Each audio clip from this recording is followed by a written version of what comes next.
In this video, ang pag-usapan naman natin ay email marketing and automation. So dito mo magagawa yung makakapag-blast ka ng email sa mga subscriber mo, sa mga list mo para ikaw hindi ka na mahihirapan mag-follow up dun sa mga customers and sa mga prospects mo. So dito meron tayo ditong dashboard.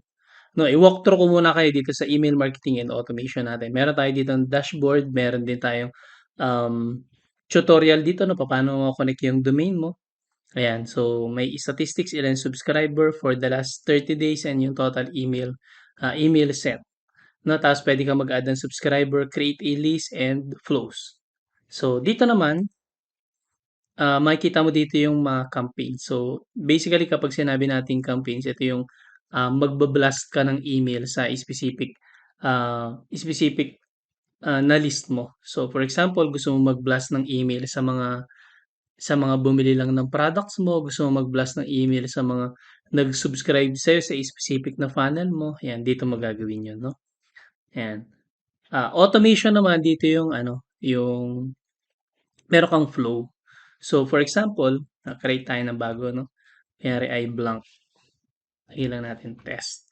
So, dito kasi puwede kang magpadala ng email automatically depende sa mga triggers. So, for example, ay merong na-add sa list mo.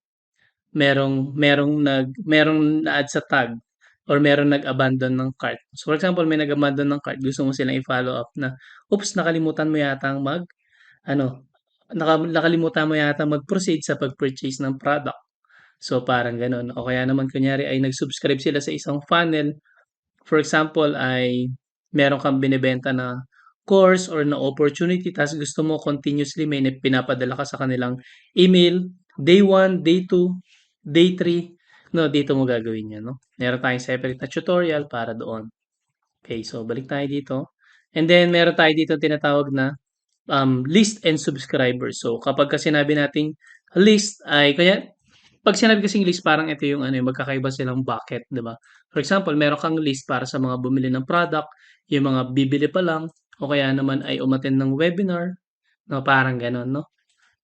So dito puwede kang mag-filter kung sino-sino yung mga tao na yun, ayan. Puwede kang mag-create ng list dito, puwede mo silang i-segment, puwede mo ilagay dito ilan yung mga nag-unsubscribe. Then dito naman ay meron tayong email templates para ikaw hindi ka na mahirapan na mag-create ng sarili mong email from scratch, 'no? Puwede kang mamili dito. Actually puwede ka rin gumawa ng sarili mong, puwede kang gumawa ng sarili mong template, 'no? Click mo lang 'tong add new template, 'no? Ayan. And actually puwede ka rin naman mag-start from scratch. And then finally meron tayo ditong ano, domains. So meron tayong separate tutorial na para papaano mo nga ba mako-connect 'to, nandito siya, 'no? Nandito 'yan, 'no? So para ma-connect mo yung domain mo, para ang mangyayari ay, ah, yung domain mo yung gagamitin sa pagpapadala ng email.